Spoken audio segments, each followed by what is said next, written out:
Tarantadong babae ito ah. Bakit wala ka pa rin sinaing? Abay tanghali na. Anong tingin mo sa akin? Hindi nagugutom? Pasensya ka na. May sakit kasi ulit itong anak mong si Lena. Maghapon na siyang nilalagnat eh. Hindi talaga bumababa ang temperatura niya. Di sana nagsalang ka man lang ng sinaing. Ano yan? Maghapon ka nakatunga nga lang? Kahit kailan ka talaga, wala kang pakialam sa anak mo. Ni minsan hindi mo siya inaalala. Tigilan mo na nga ako sa mga drama mo. Gutom ako. Tapos dadatnang kita dito nakaupo lang. Nakabantay dyan sa anak mo malaki na. Kaya niya nang tumayo sa sariling paa. Mas maiintindihan ko pa kung nagutom ka dahil sa trabaho. Ang kaso, nagutom ka dahil sa pagsusugal mo. Kasama mo pa yung wanita na yon. Nay, tama na po. Ipagsaing niyo na po si tatay. Matutulog na lang muna ako. Wag na. Nawalan na ako ng gana. Mas mabuti pa si Juanita eh. Hindi ko asawa pero panay ang timpla sa akin ng kape. Di bumalik ka na lang doon. Magpasaing ka ng kanin sa kanya. Total naman, sa kanya ka lang naman may pakinabang. Dahil sa labis na inis, biglang sumabog sa galit si Mang Robin. Tinawid niya ang pagitan nila ni Aling Salome at walang ano-ano'y hinablot ang buhok nito. Ikaw tigilan mo ako, Salome ha? Sawa na ako sa bunganga mo! Sa kabila ng masamang pakiramdam, napatayo si Lena mula sa kanyang hinihigaan.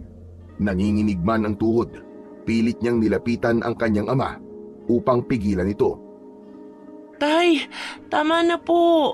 Huwag niyo nang saktan ng inay. Maawa po kayo. Bitiwan po ninyo ang buhok niya. Magdamag na nga po siyang puyat kakabantay sa akin eh.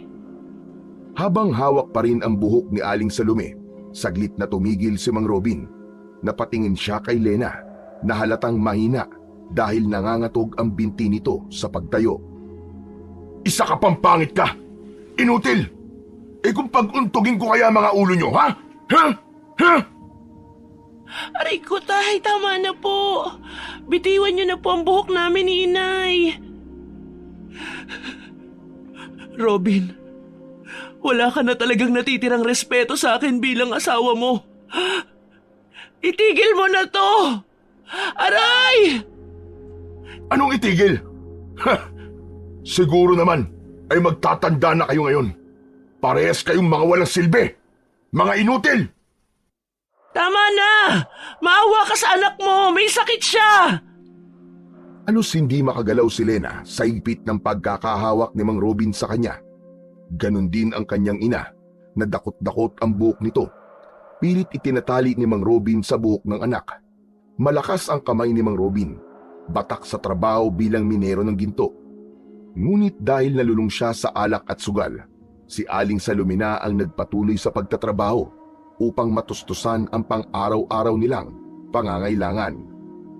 Tay, tama na po. Talagang masakit na po ang anit ko. Talagang sasaktan ko kayo, mga wala kayong pakinabang. Sa susunod na madadatnan ko walang pagkain dito sa bahay na to, di lang ganyan ang aabutin yung dalawa. Kakalbuhin ko na kayong dalawa. Sige, subukan niyo ako. Saka ikaw, Lena, pwede bang wag mong ibinabalandra yung pagmumukha mo sa akin at naaalibadbaran talaga ako? Pangit!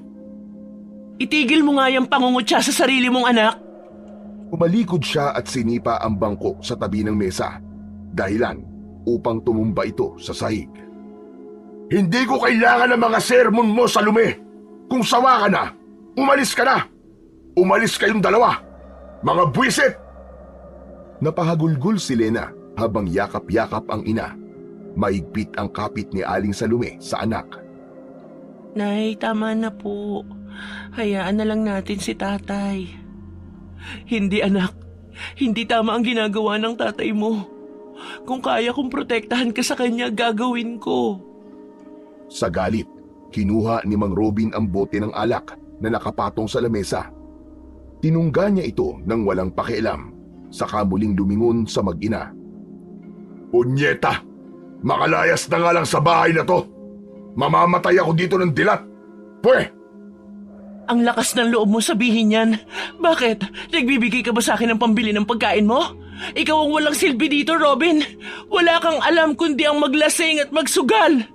Ang lakas ng loob mong manita pero ikaw ang walang kwenta. Anong sinabi mo? Ulitin mo nga, Salome. Ulitin mo ng mas malakas. Isa kang pabigat, walang kwenta. Walang alam kundi magpalaki ng bayag. Pwe! Mas lalong nag-init ang dugo ni Mang Robin sa sinabi ni Aling Salome. Halos umusok ang kanyang tenga sa matinding galit. Mabilis ang naging hakbang nito na lumapit sa kanyang asawa. Ngunit sa kabila ng takot ni Salome sa asawa, ay pinakita niya ang kanyang katatagan.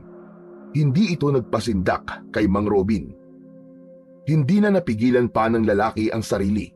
Mabilis niyang itinaas ang kamay at malakas na sinampal si Aling Salome sa pisngi. Natumba si Aling Salome sa sahig, kasama si Lena na nakaduktong pa rin ang kanilang mga buhok. Tay! Tama na po! Huwag niyo na pong saktan si nanay! Ang muka ni Aling Salome ay namula sa lakas ng sampal, ngunit hindi siya nagpatalo sa sakit. Sa kabila ng lahat, nanatili siyang nakatitig kay Mang Robin, puno ng galit at paninindigan. Ganyan ka lang naman eh. Mahina ka, Robin.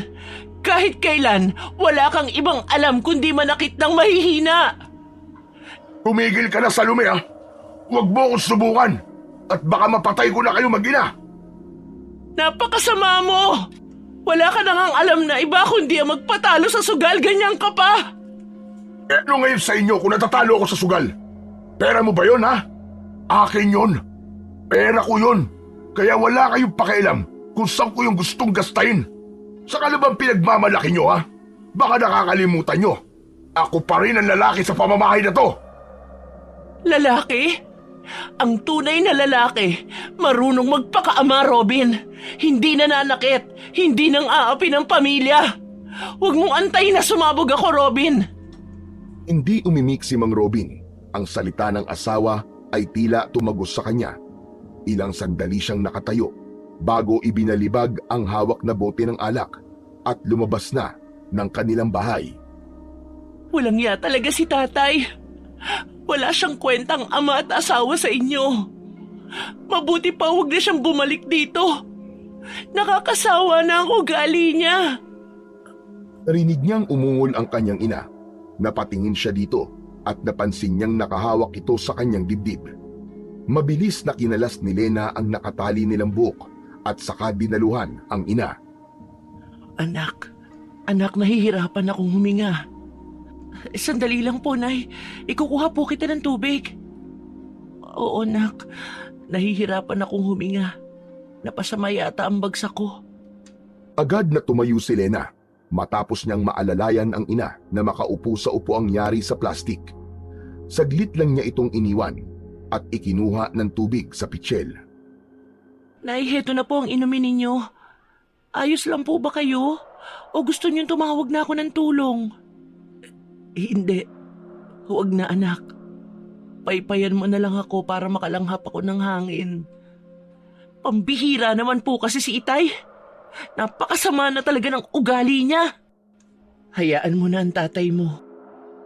Maging ako naninibago rin sa ugali niya. Hindi naman siya ganyan sa akin dati. Lumala siya mula nang nalulong sa sugal. Si Aling Juanita ang may-ari ng pasugalan. Ang walang hiyang babae na yun. Siya nga. Ang dami nang naging usap-usapan dyan sa labas na napakarami na raw nasisirang buhay at pamilya dahil sa pasugalan ng Juanita na yun. Napakarami na rin nahuhumaling din sa kanya. Ano kayang itsura ng Juanita na yun? Hindi ko pa talaga nakikita ang pagmumukha nun eh. At bakit pinagkakaguluhan ng mga lalaki rito? Nakita ko na yun, Nay. Pangit na ho ako pero mas pangit pa sa akin yun eh.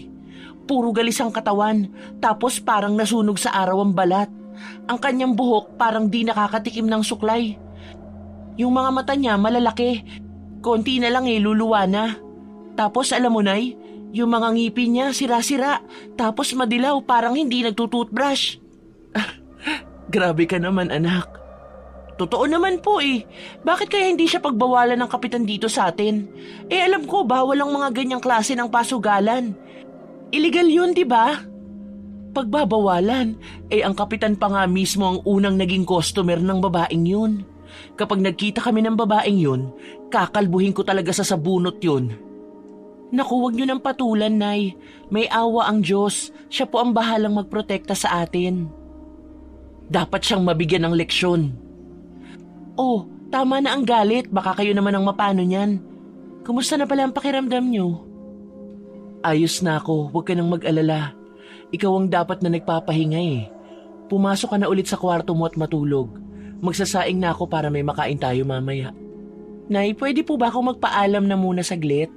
Gusto ko sanang maglakad-lakad sandali at pupunta ako kay na Lolo Ambo. Abay, inaapoy ka pa ng lagnat ah.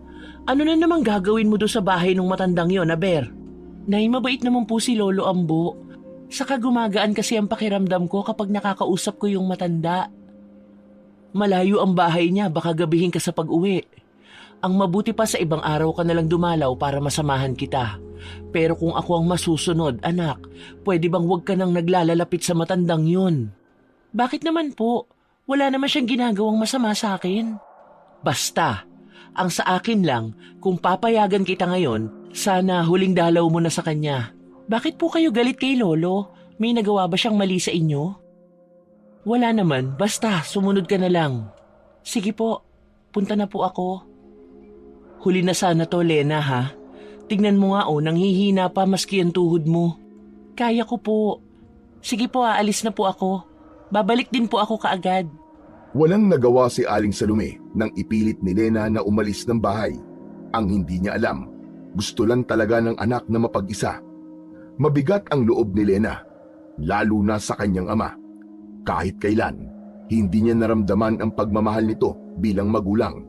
Sa halip, pakiramdam niya ay laging inis ito o galit ang ama tuwing nakikita siya, na parang siya ang sanhi ng lahat ng problema nito. Palagi nitong ipinamumukha sa kanya ang kanyang mga kapintasan, ang kanyang kapangitan, ang kanyang balat kasi mula pagkasilang ay parang ipinaglihi sa balat ng isang bayawak. Magaspang ito at kulubot. Patuloy siyang naglakad, ngunit biglang tumigil dahil sa kakaiba niyang nararamdaman. Panay ang lingon nito sa paligid. Pakiramdam niya ay may nakatingin sa kanya at sumusunod. Hindi yun ang unang beses na naranasan niya yun. Nung bata siya, ay parang pakiramdam niya na tila ba'y palaging may matang nakamasid sa kanya, saan man siya magpunta. Pagkatapos ng ilang minutong paglalakad, narating na rin niya ang tinitirahan ni Lolo Ambo. Ang bahay ng matanda ay payak at yari lamang sa mga simpleng materyales. Ang dingding ay gawa sa kugon at ang bubong ay mula rin sa pinatayong dahon nito. Sa paligid ng bahay, makikita ang maraming nakatanim, mga gulay, halamang gamot, at mga bulaklak na napakagaganda ng kulay. Tahimik ang lugar na yon. Ang tanging maririnig lang doon ay ang lagaslas ng tubig mula sa maliit na ilog na malapit doon at ang huni ng mga ibong kilyawan. Ang kapayapaan ng lugar na yon ay nagbigay kay Lena ng konting ginawa. Tao po! Lolo Ambo, nandyan po ba kayo? Ilang beses sinubukan ni Lena na tumawag sa matanda pero walang sumasagot. Kahit kaluskos sa loob ay wala siyang naririnig. Mas lumapit pa siya sa pinto ng kubo at sumilip-silip sa may bintana.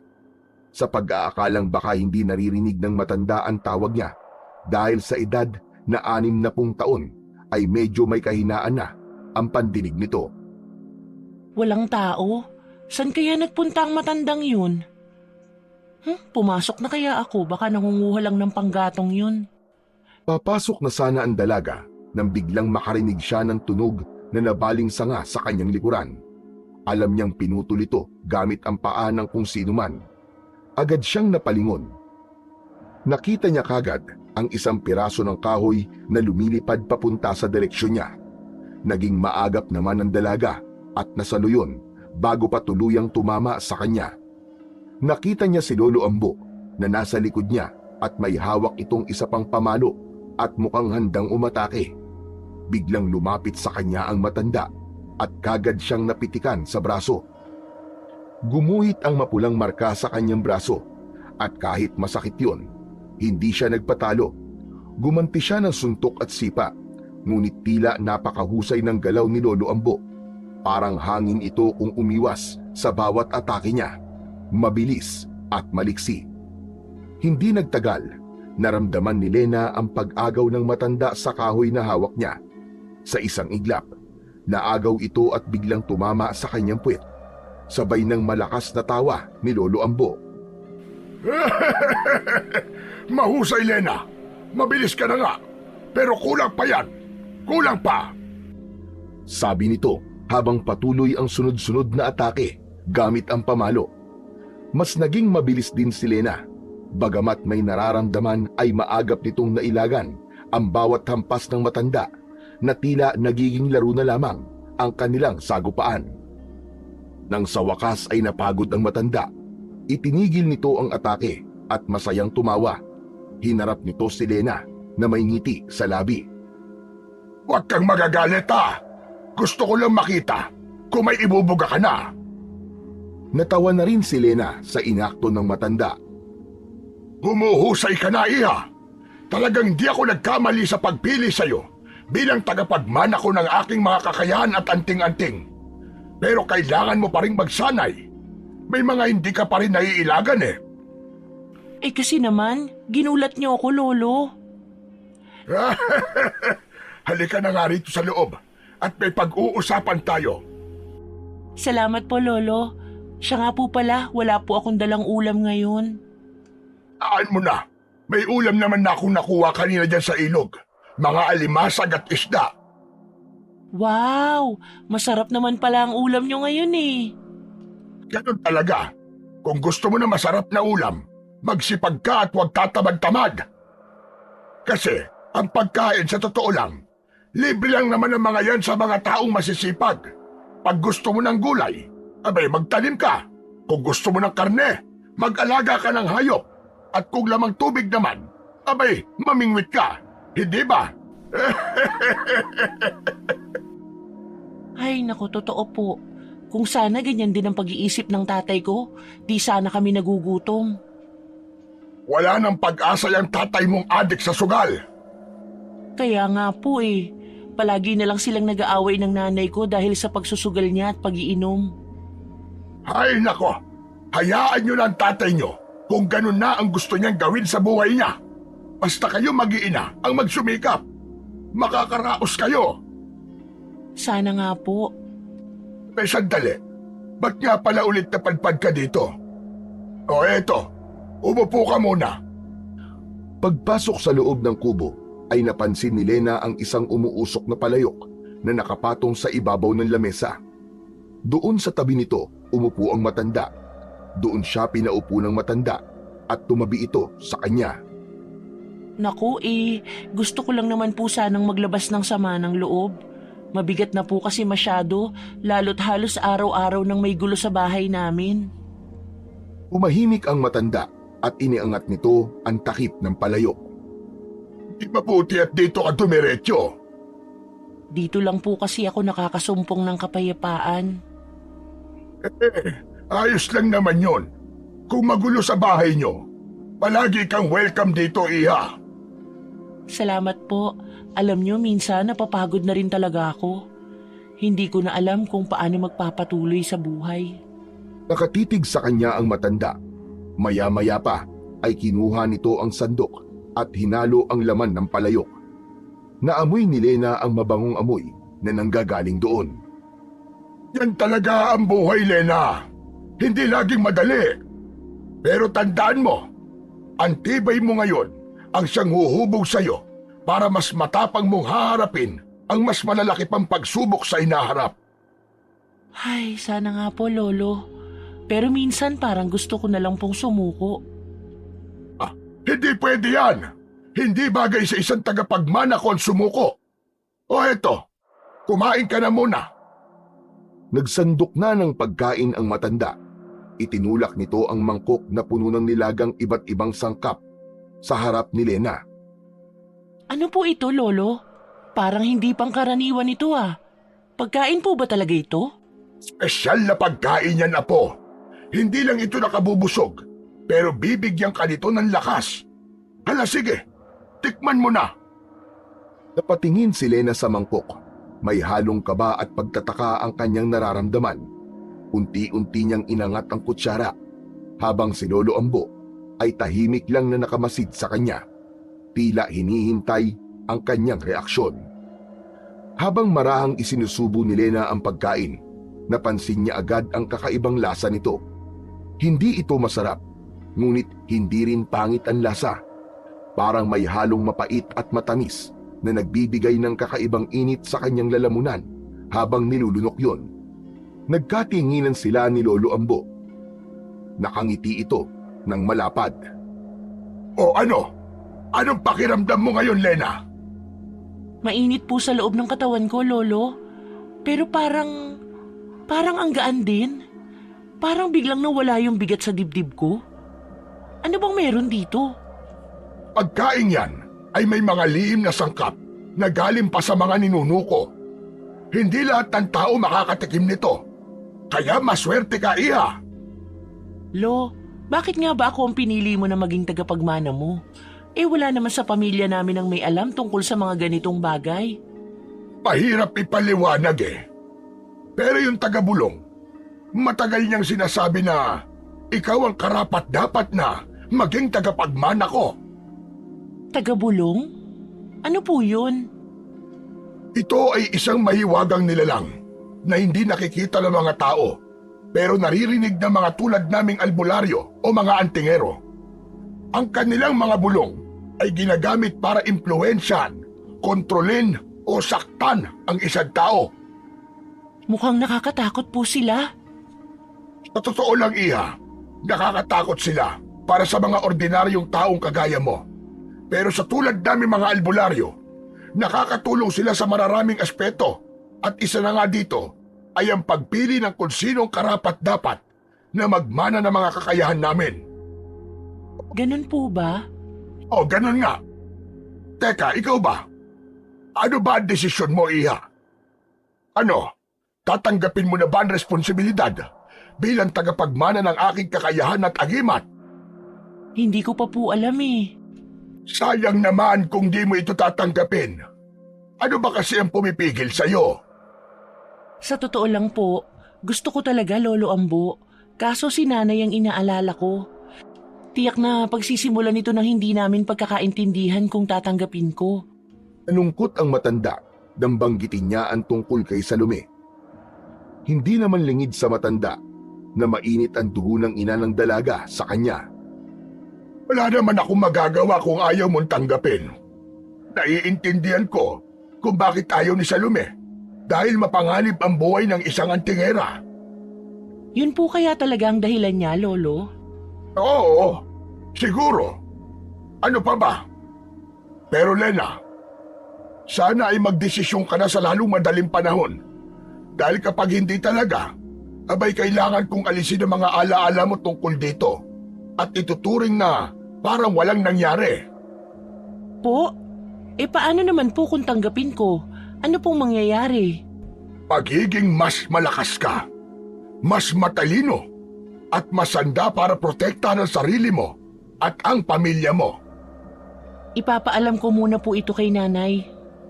Walang problema. Sa ngayon, Iya, sa'yo na lang muna itong arnis ko. May kakaiba kasing ibinubulong ang hangin at parang nagbababala na hindi maganda. Mabaho din ang sigaw ng lupa. Ano pong ibig sabihin nun? Ibig sabihin nun, may aswang dito, sa baryo natin. Ha? Aswang po? Kunin mo na tong arnis, Iya. Gawa ito sa pinakamatigas na katawan o puno ng uway. Pero ang arnis na to, alam ko, mahalaga sa inyo to, di ba? Ibinibigay ko sa iyo to kasi alam ko magagamit mo ito sa oras ng kagipitan. Habang hindi mo pa tinatanggap ang pamana ko sa iyo, kailangan manatili kang ligtas, Iya. Sige na, kunin mo na to. Sige po. Salamat po, Lolo. Kalaban, hindi natin alam kung kailan sasalakay. Tumayo ang matanda at kinuha nito ang isang maliit na libro sa isang maliit na altar. May nakataling balat ng bayawak sa libro. Aswang na tinutukoy ko ay ang aswang na pandukot. Aswang na pandukot? Ngayon ko lang po narinig ang tungkol sa kanila, Lolo Ambo. Anong klaseng aswang sila? Ng aswang na pandukot, Lena, ay hindi basta-basta. Hindi sila tulad ng karaniwang aswang na naghahanap lang ng laman loob o karne ng tao at nagpapalit ng anyo bilang hayop o isang nakakatakot na nilalang. Ang pandukot, ayon na rin sa tawag sa kanya, ay dumudukot ng mga tao, lalo na mga bata, para gawing pagkain o di naman kaya para maging alipin. Dumudukot din sila ng mga matatanda at malalakas, depende sa pangangailangan nila.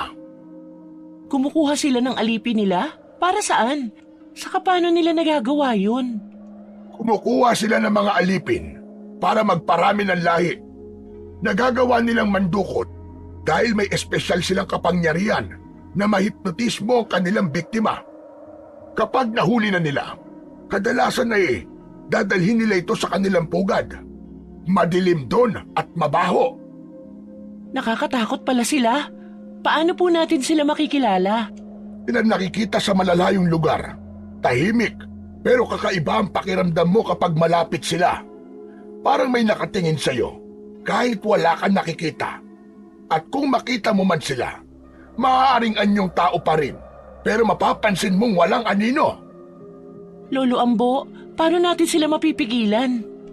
Tayo nag-iensayo, Lena. Ang anting-anting ko ay isa sa mga pinakamabisang proteksyon laban sa kanila. Pero higit sa lahat, dapat mong tandaan na ang tapang at tamang kaalaman ang magiging sandata mo. Huwag kang basta matatakot. Kapag nalaman nilang takot ka, mas lalo ka nilang dadayain. Nang nagsasalita si Lolo Ambo, ay inilapag niya ang maliit na libro sa harapan ni Lena. Binuklat niya ito at ipinakita ang isang pahina na may iginuhit na kakaibang nilalang. Mataas, payat, at may mahahabang daliri na parang sakal na sakal ang hawak sa mga biktima nito. Ito ang itsura nila, Lena. Kapag nakita mo ang ganitong nilalang, huwag kang magdadalawang isip na labanan sila. Tandaan mo, Lena, ikaw ang tagapagmana ng kakayahan ko. Tumayo ang matanda at dumukwang ito sa umuusok na palayo na nasa harapan nila. Kinuha nito ang itim na bato sa gitna ng nagbabagang uling na kahoy. Dinampot yun ni Lolo Ambo na parang hindi ito napapasok. Saka inilapag sa ibabaw ng itim na libro. Ang batong ito ay ang mutya ng bayawak. Ito ang kontra sa gayuma o hipnotismong taglay ng mga halimaw.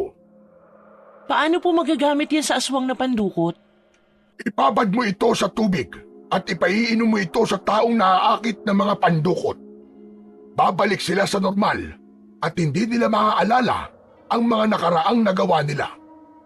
Pwede rin itong ipaligo o ibuhos sa biktima kapag masyado ng malala ang kapit ng gayuma. Paano naman po malalaman kung nasa ilalim ng pang-akit ang isang biktima? Walang pinagkaiba sa paningin ng mga aswang kapag baliktad ang refleksyon mo sa kanilang mga mata. Nangangahulog ang nasa ilalim ng gayuma ang biktima. Kontrolado ng mga halimaw ang isip ng kanilang alipin. Kailangan maipainom mo ang tubig sa kanya na pinagbabaran ng bato. Ano naman pong epekto niyan sa mga aswang? Kaya nitong pahinahin ang kapangyarihan ng aswang. Kaya nga sana, Lena, tanggapin mo na ito. Matagal na pinagmasdan ni Lena ang maitim na batong inilagay ng matanda sa ibabaw ng libro. Isang makintab at makinis na bato yun. Pero nawala ang atensyon niya sa bato nang biglang may lumagabog sa silid ng matanda. Ano po yun, Lolo? Wala yun. Huwag mo na lamang pansinin ang ingay na yun. Baka yung alaga ko lang yun na pusa. Nakapasok na naman ang kwarto ko. Kung tatanggapin ko po yan, anong gagawin ko dyan? Isusubo ko ba tulad ng kay Darna? Mahilig ka palang manood ng mga ganon, ha? Pero hindi ganun kadramatiko tulad ng kay Darna. Ang agimat na ito ay ang mutya ng bayawak. Hindi ito'y sinusubo, pero napakalakas ng bisa nito kung gagamitin mo ng tama. Iniangat ng matanda ang mutya at pinagmasdan ito na parang ito'y isang kayamanan. Ang mutya ng bayawak ay nagbibigay ng bilis, liksi at tibay. Tulad ng bayawak na kayang maglaho sa mata ng kaaway, ang mutyang ito ay magpapatalas ng iyong pandama at reflexes. Pero hindi basta-basta ka magkakaroon ng lakas nito. Kailangan maging karapat-dapat ka. Paano po ako magiging karapat-dapat, Lolo? Dapat buo ang loob mo, Lena. Ang mutya ay sumusunod sa puso na may hawak nito. Kung ang hangarin mo ay masama o makasarili, magdadala ito ng kapahamakan sa iyo. Ngunit kung ikaw ay magpapakatapat at gagamitin ito para sa mabuti, magiging makapangyarihan ka. Itinapat ni Lolo Ambo ang mutya sa palad ni Lena na nag-aalangan ngunit nararamdaman ang kakaibang init mula rito. Parang may pulso po ito, Lolo. Ay may sariling buhay po. Kaya niyang madama ang takot, galit at kabutihan sa isang tao. Ngayon, sagutin mo ako ng buong puso. Handa ka bang tanggapin ang agimat na ito at ang mga responsibilidad na kaakibat nito? Huminga ng malalim si Lena. Nanginginig man ang kanyang mga kamay. Ramdam niya ang bigat ng desisyong ito. Ngunit naisip niya ang kanyang pamilya, lalo na ang kanyang ina, na kailangan protektahan mula sa mga nilalang na tulad ng pandukot. Handa na po ako, Lolo Ambo. Biti ang matanda at marahang inilapag ang mutya sa palad ni Lena. Sa sandaling yun, parang nagkaroon ng liwanag na nanggagaling sa mutya. Simula ngayon, ikaw na ang may-ari ng mutya ng bayawak. Tandaan mo, Lena, hindi ito isang laruan o simpleng gamit. Buhay at dangal ang nakataya sa bawat paggamit nito. Umango si Lena habang hawak ang mutya sa kanyang palad. Sa kabila ng kaba, naramdaman niyang parabang may bagong sigla at lakas na dumadaloy sa kanyang katawan nang tanggapin niya ang mutya. Inilagay niya ito sa kanyang bulsa. Hindi niya na naisip ang kanyang ina sa pagkakataong yun dahil mas nanaig ang kagustuhan niya na maproteksyonan ang kanyang pamilya. Nagpaalam na siya sa matandang si Ambo at naglakad na pauwi sa kanila. Pakiramdam niya ay magaan ang kanyang pangangatawan ng mga oras na yun. Nakaramdam siya ng ginhawa at nawala na rin ang kanyang lagnat. Habang naglalakad siya, ay napansin niya ulit na tila may nakamatsyag sa kanya. Dinukot niya ang mutya sa kanyang bulsa at hinawakan ito ng mahigpit. Papadilim na rin na mga oras na yun at nakalubog na ang araw. Nagsitayuan ang kanyang balahibo nang mapansin niyang may aninong tila nagtatago sa likod ng mga puno. Binilisan niya ang kanyang paglalakad. Maya-maya pa ay nakarinig siya ng kaluskos, mga yabag ng paa sa likod niya. Napahinto siya at nakiramdam sa paligid. Sa pagbaling ng kanyang tingin, tumambad sa kanya ang nakangising malademonyong anyo ng isang nilalang. Napaatras si Lena, biglang uminit din ang hawak niyang mutya.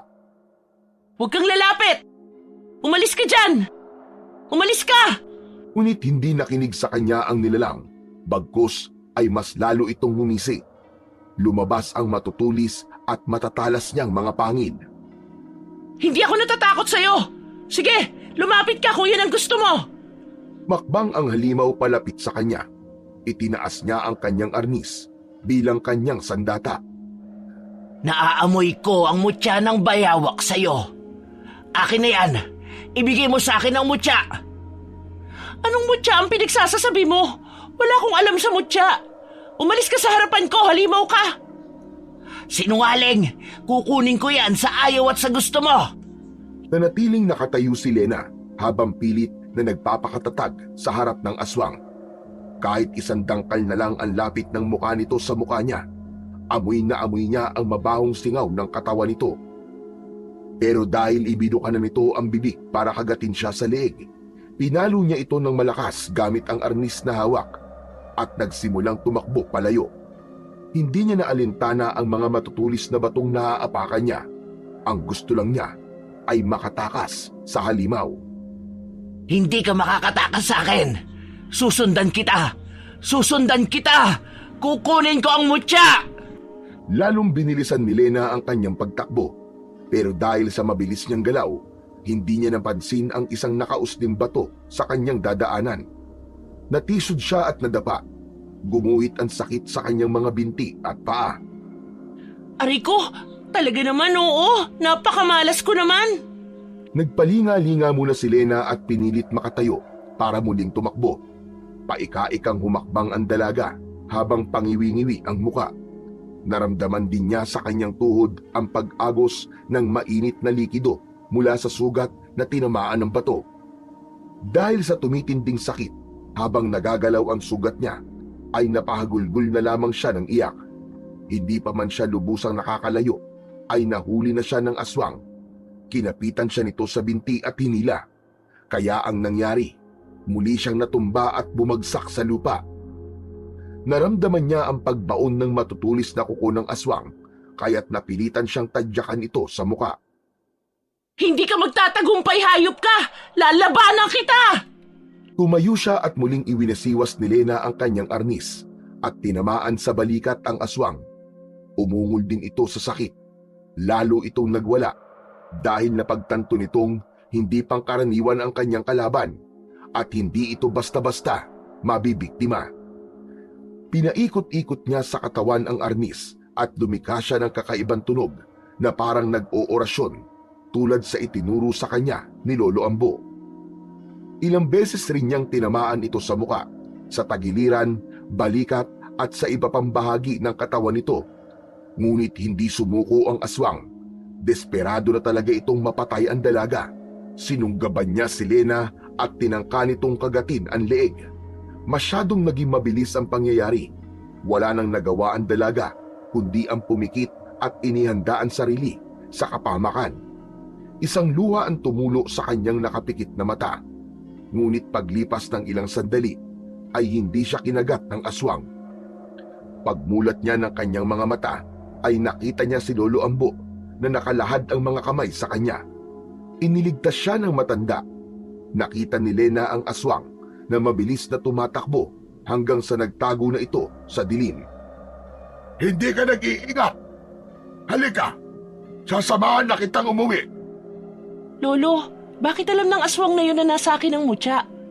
Dahil naaamoy nila yan, kukunin nila ang mutya sa'yo para hindi mo magamit laban sa kanila. Matatalo mo ang gayuman ng pandukot kapag nasa iyo ang bato. Natatandaan na nila ang iyong muka, kaya't hindi ka nila titigilan. Teka, may sugat ka. Kailangan natin magamot yan. Kailangan ko nang umuwi, Lolo. Baka nag-aalala na sa akin ng nanay. O sige, tara na. Ihahatid na kita sa inyo. Ako nang bahalang magpaliwanag sa nanay mo kung ano nangyari sa iyo.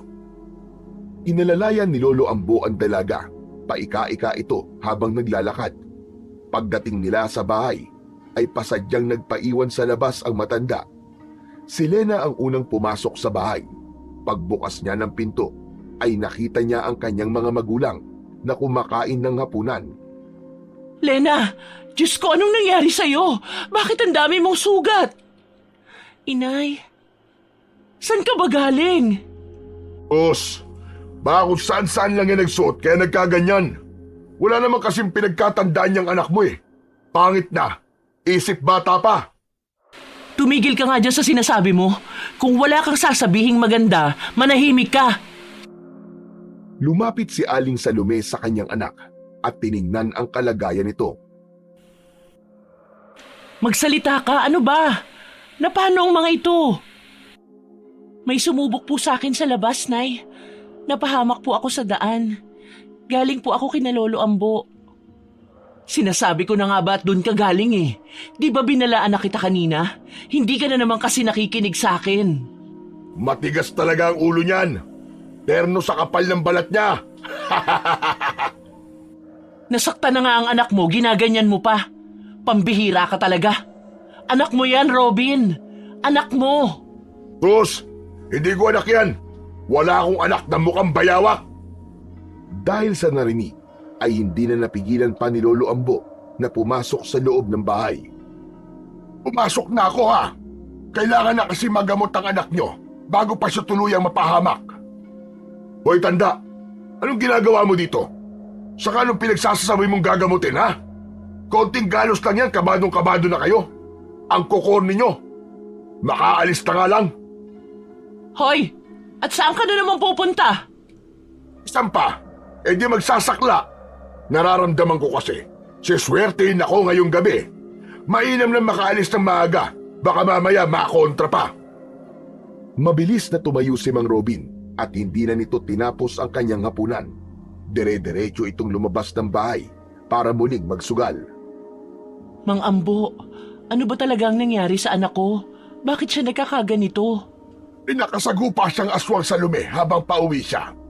Nilabanan niya ito, kaya siya nagkaroon ng mga sugat. Aswang? Anong pinagtatakpan yung dalawa ha? Anong ginawa mo sa anak ko? Wala akong ginagawang masama sa anak mo. Kumuha ka ng tubig, 1 baso kung maaari. Kailangan nating babaran ng mutya para magamot na ang sugat ng iyong anak. Mutya? Anong mutya na naman ang pinagsasasabi mo? Ang mabuti pa umalis ka na rito. Hindi ka namin kailangan dito. Nay, huwag niyo naman po sigawan si Lolo Ambo. Siyang tumulong sa akin kaya hindi ako napatay ng aswang na yun. Kalokohan! Walang aswang-aswang, Lena. Magtigil kayo sa mga kasinungalingan niyo. Sabihin niyo sa akin kung ano talaga ang nangyari. Hindi mo ba nakikita ang kalagayan ng anak mo? Sa palagay mo ba, gawa ng tao yung mga sugat niya? Sige nga, tignan mo mabuti. Kapag napabayaan ito, 2 lang ang pwedeng kahantungan ng anak mo. Mamatay siya o magiging aswang. Natahimik ang ginang sa sinabi ng matanda. Nang makapag-isip, ay kumuha ito ng 1 basong tubig at ibinigay ito sa matanda. Pinaupo na rin niya ang anak sa kanilang upuan sa sala. Salamat sa lume. Alam kong mahirap paniwalaan ang sinasabi ko, pero hindi ko ito ginagawa para sa akin. Gusto ko lang mailigtas si Lena sa sumpang dala ng sugat na ito. May aswang ba talaga, Ambo? Huwag niyo akong pinaglololoko. Inilubog na ng matanda ang mutya sa tubig. Totoo po ang sinasabi namin, Inay. Inatake ako ng aswang. O siya, kung inatake ka nga, bakit ka naman nagpabaya? At ikaw, tanda, bakit mo naman pinabayaan ang anak ko? Hindi ko kontrolado ang lahat ng bagay sa lume. Alam mo yan. Saka bakit nagkukunwari kang hindi naniniwala sa aswang? Gayong alam mo naman na talagang totoo ang mga nilalang na yun. Manahimik ka! Inay, huwag niyo naman kausapin ng ganyan si Lolo. Siya ang nagligtas sa akin. Salamat po sa inyo, Lolo Ambo. Hayaan mo na yan, Lena. Ngayong naibabad na mo siya sa baso, malilinis na nito ang anumang lason o sumpa sa sugat na yan. Inay! Talaga ang oras sa ganitong sitwasyon. Kailangan na natin magamot ang anak mo. Matapos ang ilang saglit, iniahon ni Lolo Ambo ang mutya mula sa tubig at lumapit kay Lena. Dahan-dahan niyang binuhusan ng tubig ang mga sugat ng dalaga. Napasigaw ang dalaga sa labis na sakit. Lena, mahapdi ito, pero kailangan tiisin mo.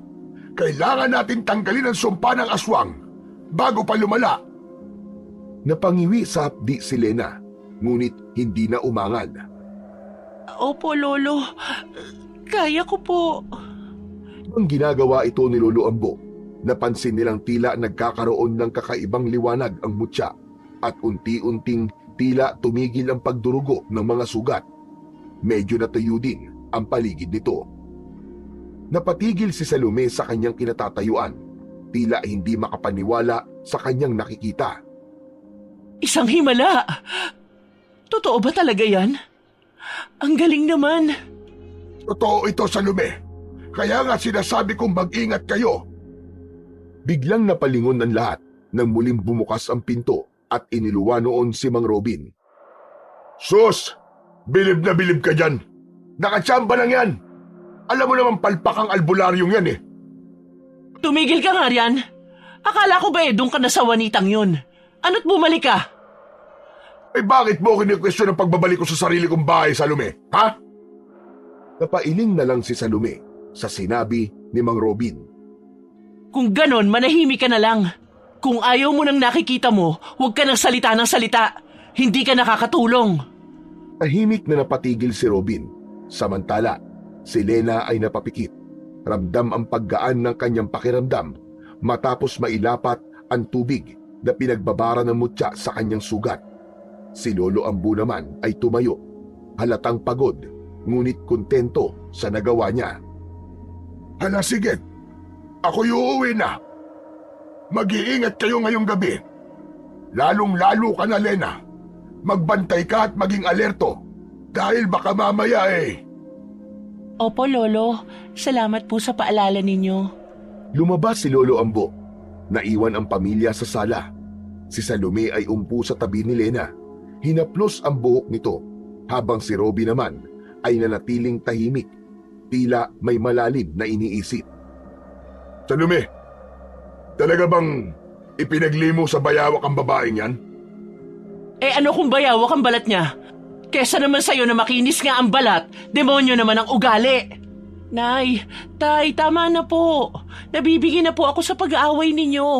Ano po bang gusto ninyong gawin ko? Para lang matigil kayo sa pagtatalo. Mas maganda po bang mamatay na lang ako? Apakadrama mo naman. Kukonsensyahin niyo na naman ba ako?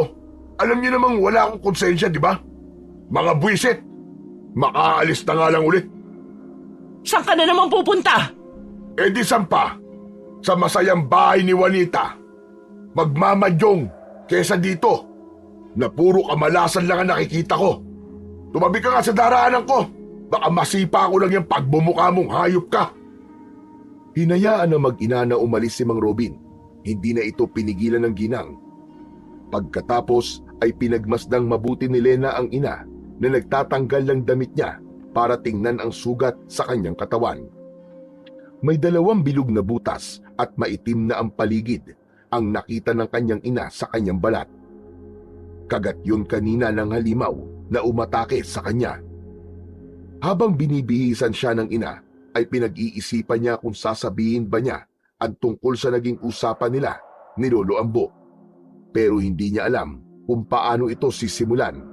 Bagkus ay nagpaalam na lang ang dalaga. Magpapahinga na po ako, Inay. Salamat po sa pag-aasikaso niyo sa akin. Teka, bakit po parang matamlay kayo ngayon? Wala ito. Huwag mo na akong alalahanin. Napagod lang ako sa pakikipagtalo dyan sa ama mo. Sige na, pumasok ka na sa kwarto mo. Opo, Nay. Napatigil sa paghakbang si Lena nang marinig niya ang sunod-sunod na kaluskos sa likod ng kanilang bahay. Parang tunog ng matatalas na kuko ang gumagasgas sa dingding ng kanilang kubo. Hindi agad yun narinig ng ina, kaya patuloy ito sa pagsasara ng pinto at bintana. Sumunod yata ang aswang na pandukot sa akin. Diyos ko, sana naman hindi. Oh, bakit? Hindi ka pa ba papasok sa kwarto mo? Kasi po, Nay, parang may tao sa likod. Wala po ba kayong narinig? Wala akong naririnig. Ano ba kasi yun? Magsasalita pa sana si Lena para sumagot sa ina. Biglang umalingaw-ngaw ang malalakas na pag-alulong ng isang aso. Mukhang nasundan po ako, Nay. Ano? Nino? Sinong nakasunod sa'yo, Lena? Yung aswang, Nay, nandito siya. Naaamoy ko ang alingasaw ng katawan niya. Amoy nabubulok na laman ng hayop. Dinukot ni Lena ang batong nasa kanyang bulsa. Nang hawakan niya ay mainit yun. Palatandaan na may masamang elemento ang nasa labas ng kanilang bahay. Dala ng kuryosidad ay nilapitan ni Lena ang amoy na nanggagaling sa kusina. Maingat niyang iniakbang ang mga paa. Sinigurado niyang madali siyang makakapagtago kung sakaling may makapasok na aswang. Halos mabing siya sa malakas na tibok ng kanyang puso nang dahil sa kaba. Pigil din ang kanyang hininga na nakatutok sa kusina ang kanyang mga mata. Meron niyang mabaho. Teka, ako na ang titingin. Hindi ako mapalagay sa iyo eh. Ako na lang po. Pakiabot po ng arnis na nakalagay sa ibabaw ng upuan. Dahan-dahan din ang ginawang pagkilos ni Aling Salome para kunin ang arnis. Ganon din sa pagakbang nito upang makalapit sa kinaroroonan ni Lena. Nang maiabot niya ito, ay kinuha na rin niya ang itak. Hinugot niya ang talim, saka itinutok ang atensyon sa kusina. Mag-iingat ka. Baka mga magnanakaw lang yan at may hawak din na patalim. Saktong pagtungtong ni Lena sa pinto ng kusina, sumalubong sa kanya ang napakabahong amoy. Lalo siyang nagulat nang may mga palad na dumakot sa kanyang kaliwang kamay na may hawak na arnis. Lumabas ang nakangising halimaw, mapupula ang mga mata habang tumutulo ang malapot na laway. Mabilis siyang kumawala sa pagkakahawak ng aswang at inatake ito gamit ang hawak niyang arnis. Nay, magtago po kayo sa kwarto. May nakapasok na halimaw. Sila ang mga aswang na pandukot. Asin. Takot sila sa asin. Natatarantang kinuha ni Aling Salome ang asin. Dinampot niya ang lagayan at isinaboy yun sa aswang na nasa kanilang harapan. Ay, Diyos ko! Napasok na tayo ng halimaw! Sa pinto po, pilit nilang sinisira ang panara. Harangan po ninyo ng bangko para hindi sila makapasok. Agad na kumuha ng mabigat na bangko si Aling Salome sa sala. Hinila yon ng ginang na ipinangharang sa pinto. Bahagya pang nakaawang dahil sa nakapasok na kamay ng isa pang aswang na nasa labas. Sinugod ni Lena ang pandukot na nasa kusina. Iwinasiwas ng dalaga ang hawak niyang arnis, kaya't tinamaan ito sa dibdib. Sinamantala ni Lena ang pagkakataong nakatumba ang kalaban. Sinabuyan niya muna ito ng asin. Halos magwala ang aswang dahil sa sakit ng ginawa ni Lena. Dinukot niya ang bato at ipinatong sa dibdib ng umaangin na halimaw. Bakit nasa iyo ang mutya ng bayawak? Naiwan ba yan ni Ambo? Pasensya na po, Nay, kung hindi ko agad sinabi sa inyo. Ibinigay na po ito sa akin ni Lolo. Tinignan nila ang halimaw. Hindi ito makagalaw habang nakapatong ang mutya sa kanyang dibdib. Ha? Ay, bakit kinuha mo? Alam mo naman na ayoko niyan. Ayokong maging antingera ka. Paliliitin niya ng mundong ginagalawan mo. Ano ba, Lena? Bakit ba hindi ka nakikinig sa akin? Hindi pinakinggan ni Lena ang paninermon ni Aling Salome. Muli niyang itinuon ang pansin sa aswang. Umangil ito ng malakas habang nanginginig ang kamay na pilit siyang inaabot. Inabot ng dalaga ang hawak na itak ng kanyang inay at sinaksak nga sa dibdib ang aswang. Dahil doon, ilang saglit lang ay bumula na ang bibig ng halimaw at nasundan ng pangingisay nito. Akala niya tapos na ang laban, pero may iba pang aswang na nakapasok sa loob ng kanilang bahay. Kinuha niyang muli ang bato sa dibdib ng aswang, saka hinarap ang dalawang pandukot na pasugod sa kanilang kinaroroonan. Tumayo siya sa unahan ng kanyang ina na halatang binabalot ng takot sa dibdib. Ay, Diyos ko! Ano to? Bakit ang daming aswang? Humingi tayo ng tulong sa mga kapitbahay! Sumigaw ng sumigaw si Aling Salome, pero tila walang nakakarinig sa kanila. Mas nadami pa ang aswang dito sa baryo, Inay, kung di natin malalaman kung sinong nag-aalaga sa kanila.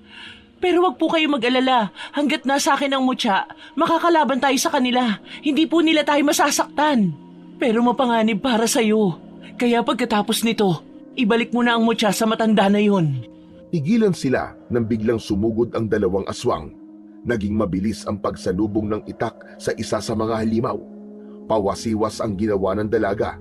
At bawat tama nito sa katawan ay lumilikha ito ng nakakatakot na alulong.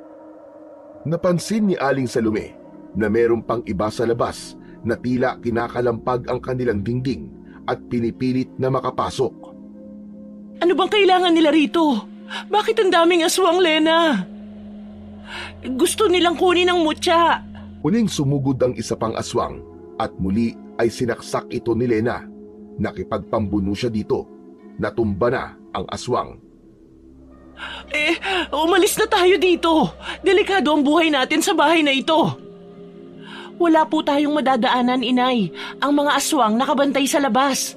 Nakasilip ang dalaga sa labas. Nasaan kaya ang tatay mo? Hawakan niyo po muna itong mga asin. At itong itak, ibabalik ko na sa inyo. Huwag kayong matakot na gamitin yan, Nay. Kailangan nating ipagtanggol ang mga sarili natin. Sumilip na rin ang ginang sa labas. Ganun na lamang ang kilabot niya nang makita ang mga nakahilerang aswang na pandukot sa kanilang bakuran. Diyos ko, napakarami nila. Hindi natin kayang tapatan ng ganyang puwersa, anak. Biglang may kumalabog sa itaas ng kanilang bubong at tila sinisira ito ng aswang. Napasigaw ang ginang dahil sa gulat at takot.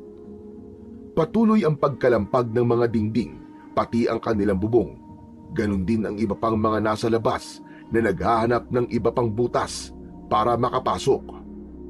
Heto po, hawakan nyo ng mahigpit itong itak. Makakatulong ito sa inyo para hindi tayo masunggaban ng mga aswang. May armas tayo. Saan naman tayo pwedeng dumaan? Lahat ay napapalibutan na ng mga aswang. Langko ang ekspresyon ng mukha ni Lena habang natataranta kung ano ang kanilang magagawa para tumakas. Saktong napatingin siya sa kanilang sahig na yari sa kawayan. Dito sa silong, kailangan ko lang sirain ang sahig. Mas mahirap gumalaw kung sa silong tayo dadaan.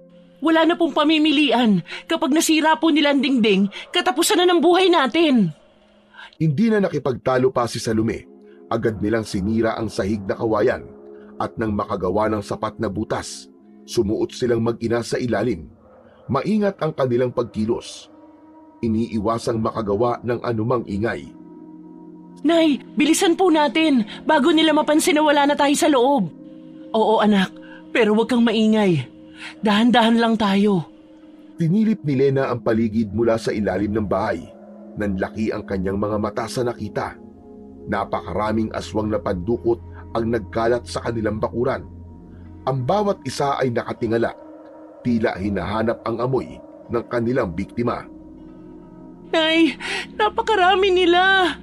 Walang kapitbahay na lumabas, kahit hindi pa naman ganun kalalim ang gabi.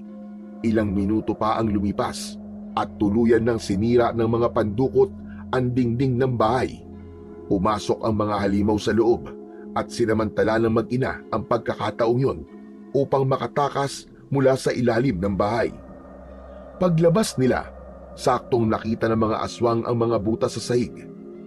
Sabay-sabay silang napaatungal at parang galit na galit. Sa gitna ng tensyon, dumating si Mang Robin, kampante at walang kamalay-malay. Anak ng putya! Ano nangyari sa bahay natin? At bakit ang daming tao dito? Nagkatinginan sina Lena at Aling Salome. Hindi alam kung paano ipapaliwanag habang paatras silang naglalakad. Unti-unting lumabas mula sa bahay ang mga halimaw. Galit na galit ang kanilang mga anyo. Lumampas ang mga ito kay Mang Robin at tila hindi alintana ang presensya nito. Hindi sila mga tao, Robin! Aswang sila! Napatigil si Mang Robin. Bakas sa mukha nito ang pagtataka habang tinitingnan ang mga nilalang sa paligid niya.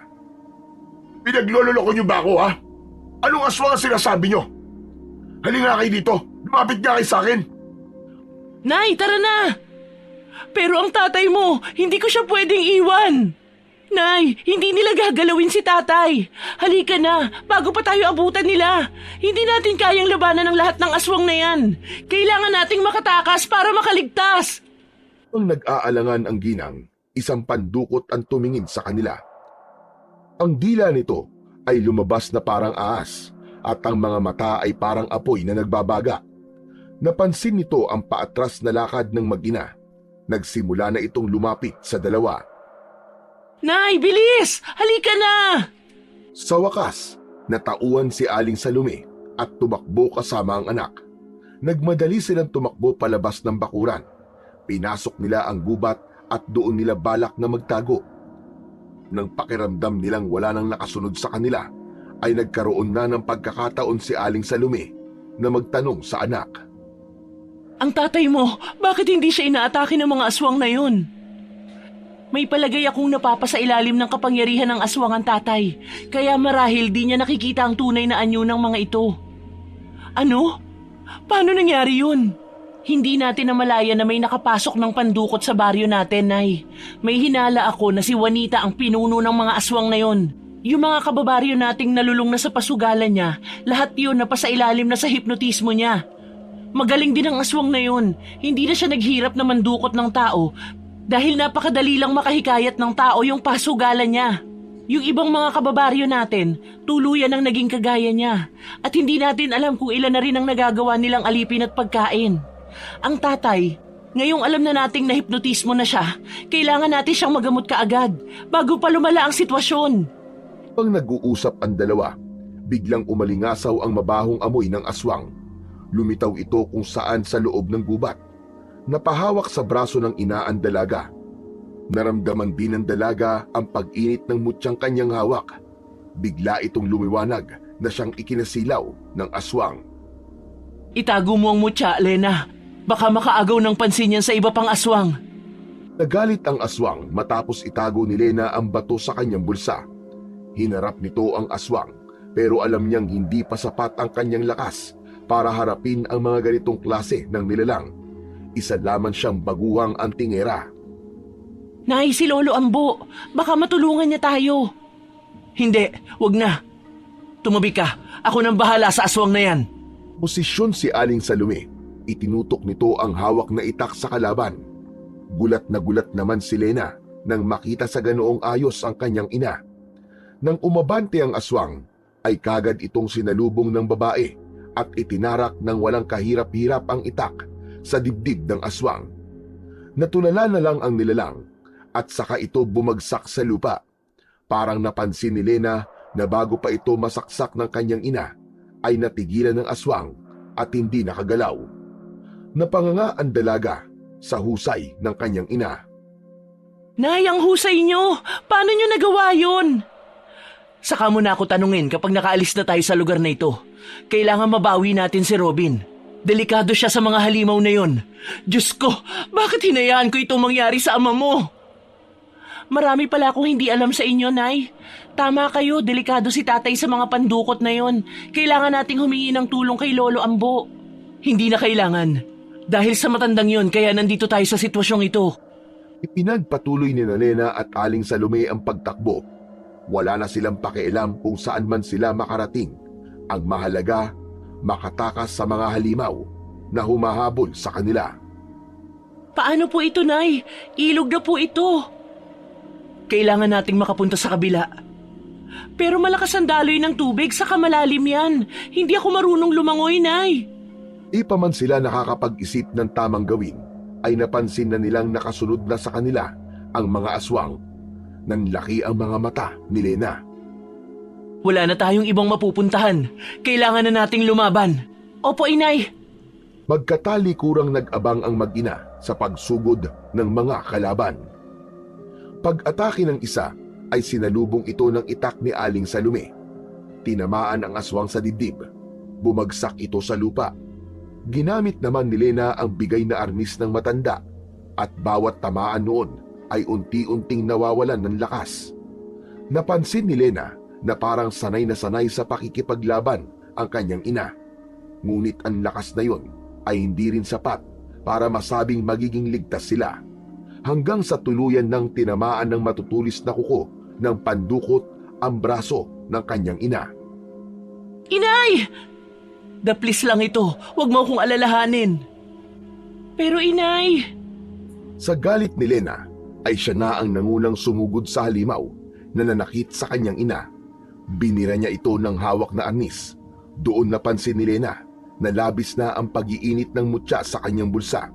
Hindi niya na kayang tiisin ang init dahil napapaso na siya. Ngunit nang ilabas niya ito mula sa kanyang bulsa, ay hindi naman siya nasaktan. Nakita niyang bahagyang napaatras ang mga kalaban nang ilabas niya ito. Sinasabi ko na nga ba at nasa iyo nga ang mutya? Ibigay mo sa akin yan! Biglang nagliwanag ang mutya ng higit pa sa inaasahan. Ang liwanag ay tila may sariling buhay. Itinaas ito ni Lena at ang liwanag ay unti-unting dumaloy mula sa kanyang mga kamay papunta sa kanyang buong katawan. Naramdaman ng dalaga ang kakaibang lakas na dumaloy sa kanyang mga ugat. Ang liwanag ng mutya ay biglang nagkaroon ng anyo. Tila bumalot ito sa kanya na parang isang makislap na baluti. Ang mga aswang, kabilang ang kanilang pinuno, ay nag-aalangan. Ang lakas na dala ng mutya ay nagbigay kay Lena ng kakayahang kumilos ng higit sa normal na tao. Bawat galaw niya ay mabilis. Bawat hampas ng hawak niyang arnis ay mas matindi at mas nakakapaminsala sa bawat pagsugod. Lena, mag-iingat ka anak! Ngunit si Lena ay hindi sumagot. Tumutok siya sa pakikipaglaban. Sa isang mabilis na galaw, sinalubong niya ang 3 pandukot ng sabay-sabay. Bawat isa sa kanila ay tinamaan ng kanyang arnis. Ang mga halimaw ay nagsisisigaw sa sakit at napilitang umatras. Hindi ako matatalo ng isang tulad mo lang! Ah, talaga ba? O edi bakit di ka lumapit? Halika rito para magkasubukan tayo! Mutya ay tila nagbigay kay Lena ng lakas na lampas pa sa kanyang imahinasyon. Hinampas niya ang arnis sa lupa. Pakiramdam ng mga aswang ng mga oras na yon ay yumanig ang lupang kanilang tinatapakan.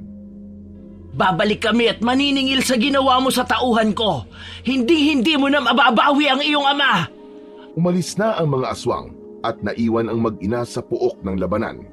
Si Lena ay bumalik na sa kanyang normal na anyo.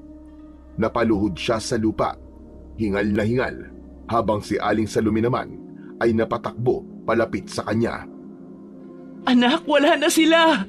Ligtas na tayo. Mula sa malayo, lumapit si Lolo Ambo.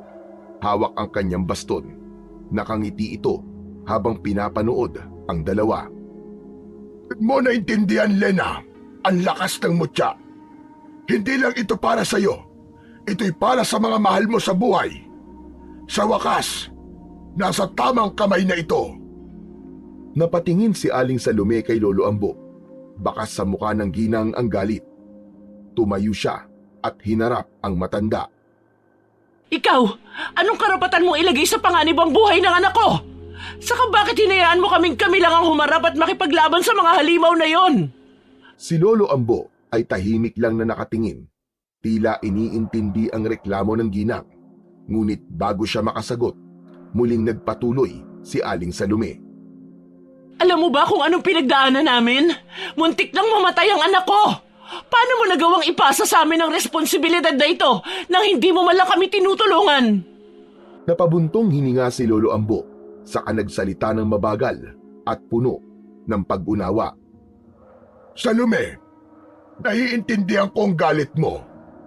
Ngunit ang mutya ay hindi basta-basta maipapasa kung kanino lamang. Ang kapangyarihan nito ay para sa karapat-dapat, sa taong handang ipaglaban ng kanyang mga mahal sa buhay. Gaya na lamang ng ginawa ni Lena.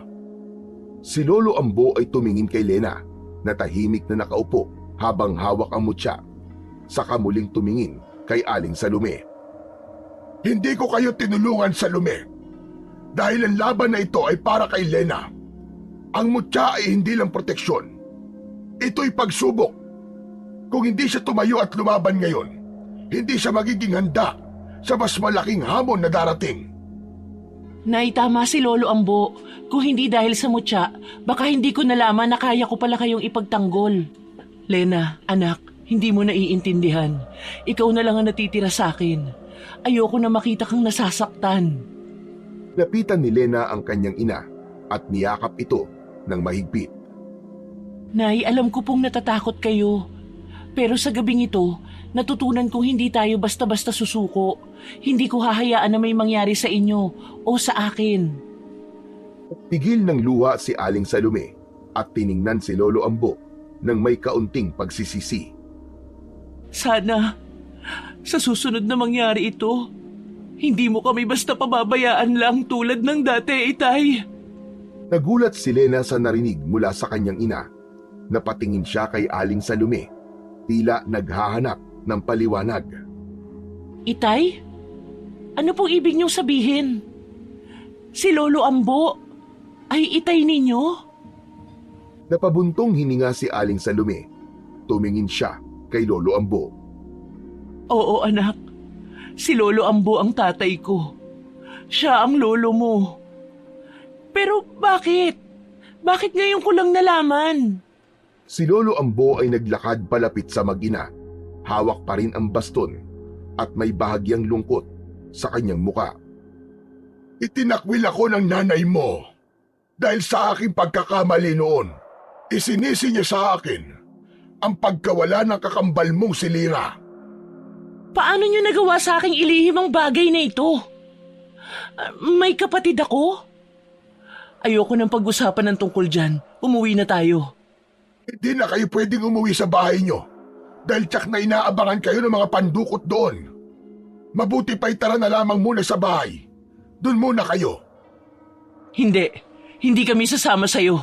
Mabuti pa isoli mo ng agimat na yan, Lena. Dahil dyan kaya tayo napapahamak noon pa. Anong ibig niyong sabihin? Mutya ay maaaring magbigay ng kapangyarihan at sumpa dahil sa mga aswang na naghahangad dito. Nang mapasa akin ang mutyang yan, naging delikado ang buhay ng pamilya ko. Pinili kong lumayo noon dahil ayaw ko madamay ang pamilya ko at ang nanay mo noon na halos kapapanganak pa lamang.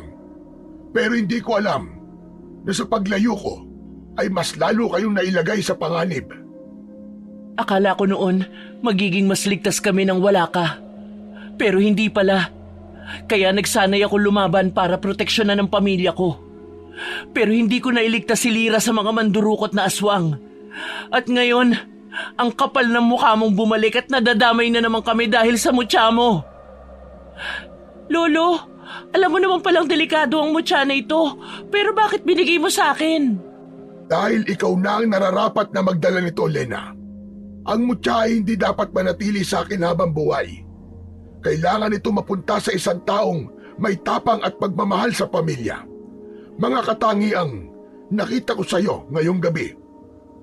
Kung ako nga talaga ang magiging sunod na tagapangalaga ng mutya, iingatan ko ito para sa pamilya ko at para sa iba pang pamilya na maaaring maapektuhan ng mga aswang na naririto sa baryo natin. Hindi mo naiintindihan ang bigat ng responsibilidad na sinasabi mo, Lena. Nay, nakita mo ang lakas ng mutya.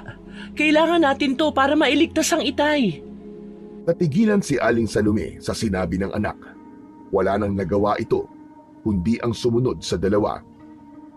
Naunang pumasok ang matanda sa bahay nito at sinundan ito ni Lena.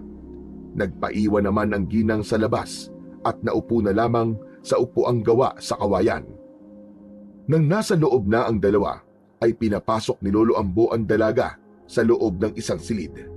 May nakita siyang nakahiga doon at laking gulat niya nang makita ang mukha nito. Kamukhang kamukha niya ang babaeng nakahiga sa kama. Mas maiksi nga lang ang buhok nito at may malaking balat sa pisngi na magaspang na tulad sa balat ng isang bayawak. Nagising si Lira at nagulat din sa kanyang nakita.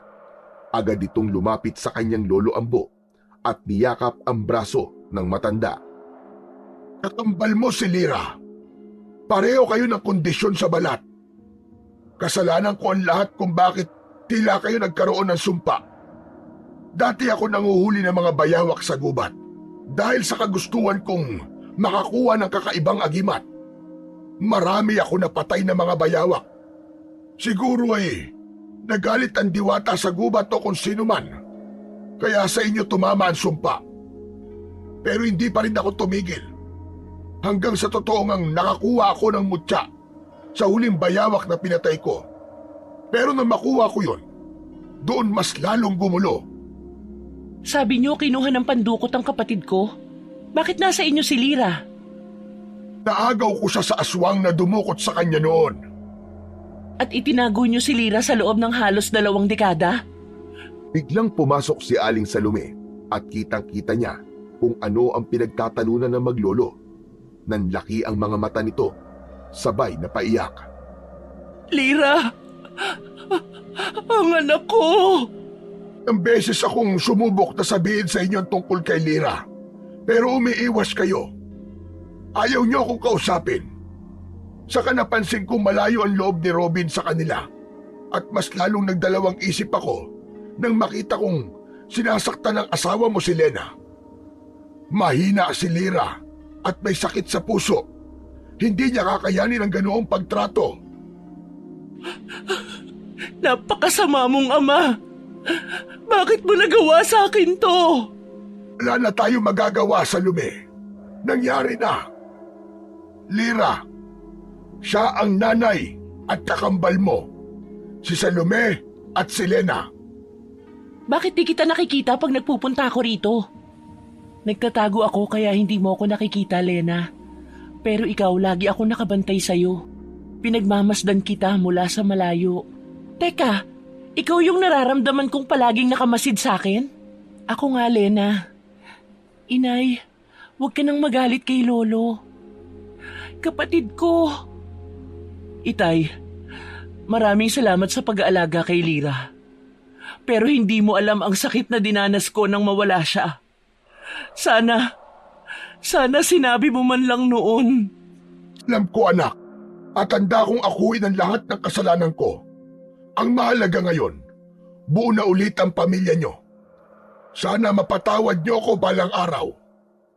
Si Aling Salome ay tahimik na tumango. Hindi pa handang magpatawad, ngunit ramdam ang katapatan ng ama. Agad niyang nilapitan at niyakap si Lira. Simula ngayon, hindi na tayo maghihiwalay. Kahit anong mangyari, ipaglalaban ko kayong lahat. Naputol ang pag-uusap ng tatlo nang may marinig silang mga kaluskos sa labas.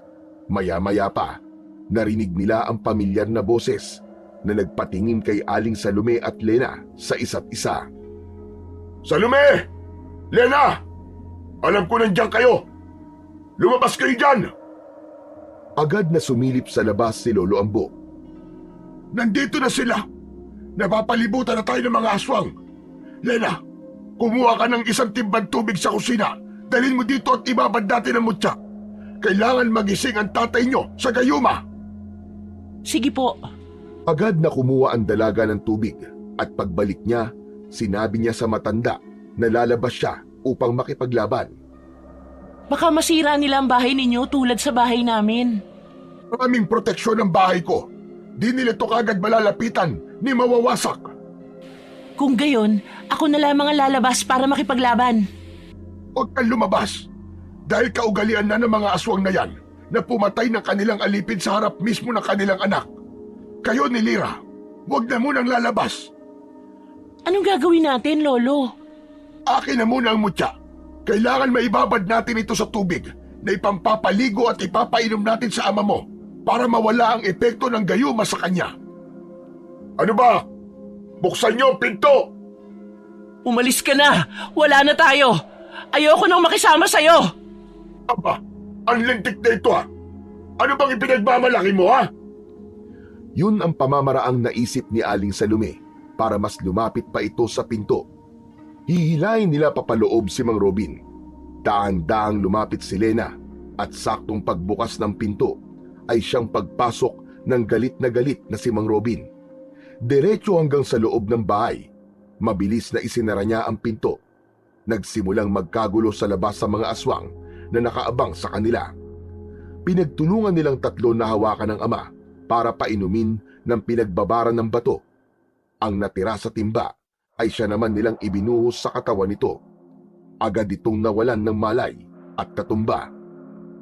Dito lang kayong dalawa, Lena, Lira. Kami na ang bahalang humarap sa mga aswang. Nauna nang lumabas ang dalawa. Hindi nakapagpigil si Lena. Lira, bantayan mo si tatay. Babalik kami. Huwag kang matakot. Tutulungan ko sila nanay. At tandaan mo, huwag kang lalabas dito, ha? Sinuksan niya ang pinto at nakita niyang abala na sa pakikipaglaban sina Lolo Ambo at Aling Salome. Sa kanyang pagmamasid ay nakita niya ang pinuno ng mga aswang at nakilala ito ng dalaga. Nawala sa isip niyang wala sa kanya ang mutya. Sinasabi ko na nga ba't ikaw ang may kagagawa ng lahat ng ito, Aling Juanita? Hindi na nagpatumpik-tumpik pa ang dalaga at sinugod si Aling Juanita. Pero maliksi ang aswang at malakas. Nagawa nitong kalmutin sa mukha si Lena. Ramdam na ramdam niya ang sakit ng pagbaon ng kuko nito sa mukha niya. Hindi! Itay, ang anak ko! Ano? Kaya pa ba, Lena? Kung ibinigay mo na sana sa akin noon pa ang mutya, sana hindi na tayo umabot pa ng ganito! Sumugod ang dalawa sa pinuno nila, ngunit hinarangan sila ng mga alagad nito.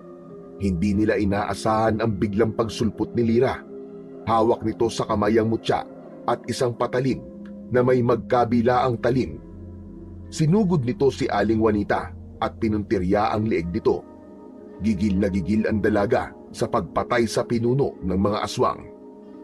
Samantala, biglang narinig ang malalakas na sigaw ng isang lalaki, si Mang Robin. Nagising siya mula sa pagkakahimbing at hindi makapaniwala sa mga kagimbal-gimbal na tagpong nasasaksiyan. Sa gitna ng kaguluhan, nagsimula si Lolo Ambo na magbigkas ng isang makapangyarihang orasyon. Ang mga salitang binigkas niya ay nagdulot ng matinding sakit sa pandinig ng mga aswang, dahilan upang sila'y mapaupo sa lupa, halatang nasasaktan. At nang makakuha ng pagkakataon, ay agad silang nagsitakas. Bakas naman sa mukha ni Mang Robin ang pagtataka habang nakatingin kay Lira. Salamat kay Lira. Sa sobrang tuwa ni Lena na makitang nagapi ng kapatid ang pinuno ng mga aswang, ay nayakap niya ang kapatid. Kasunod nito, ang naluluwang si Aling Salome. Anong ibig sabihin nito? Buo na tayo, Robin. Siya si Lira, ang anak natin. Lira? Buhay ka? Hindi makapaniwala si Mang Robin habang dahan-dahang lumalapit sa anak.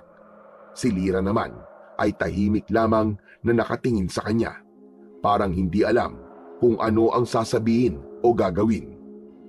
Anak, patawarin mo ko. Kung alam ko lang, hahanapin kita kahit saan. Kung alam ko lang na buhay ka. Hindi ko kayo sinisisi, Itay. Pwede naman tayong magsimula ng panibagong buhay. Napahagulgol si Aling Salome sa pagyakap sa dalawa niyang anak. Si Lena at Lira ay magkahawak kamay, habang si Mang Robin naman ay mahigpit na niyakap ang buong pamilya. Hindi ko man agad na ibalik si Lira sa inyo noon. Masaya akong makita kayong magkakasama ngayon. Lumapit si Lena kay Lolo Ambo at niyakap ang matanda. Salamat, Lolo. Dahil sa mutya at sa mga orasyon mo, nalampasan namin ito. Pero sana, tapos na ang lahat ng gulo. Usin na natin, Apo. Sa pagsikat ng araw, nagtipon ang buong pamilya sa tabing ilog, kasama si Lolo Ambo. Hawak ni Lena ang mutya. Ang mutya na ito ay may dalang kapangyarihan. Ngunit, mas malaki ang panganib kapag napasa kamay ng masasamang nilalang. Orasyonan natin ito, Apo, at ibalik sa kalikasan. Nagsimula si Lolo Ambo ng dasal, bumigkas na mga salitang sinauna. Nang matapos ay inutusan nito si Lena na ibigay sa kanya ang mutya. Marahan niya itong inihulog sa ilog. Tapos na ang lahat. Panahon na para magsimula tayo ng bagong buhay. Paalam, mutya. Salamat sa lahat ng naitulong mo sa amin. Nagpasya ang pamilya na lisanin ang baryo. Lumipat sila sa isang tahimik na bayan, malayo sa gubat at sa anino ng mga aswang. Doon, sinimulan nila ang isang simpleng pamumuhay. Si Lena at Lira ay naging mas malapit bilang magkapatid, habang si Aling Salome at Mang Robin ay nagkaisa sa pagbibigay ng mas maayos na buhay para sa kanilang mga anak. Si Lolo Ambo naman ay nagsimula ng abalahin ang sarili sa pagtatanim ng iba't ibang gulay sa bakuran ng kanilang bagong tahanan. Kinalimutan na niya ang tungkol sa mga agimat at kapangyarihan. Sa bagong baryo na yon na kanilang nilipatan, natagpuan nila ang kapayapaan na matagal na nilang hinahanap.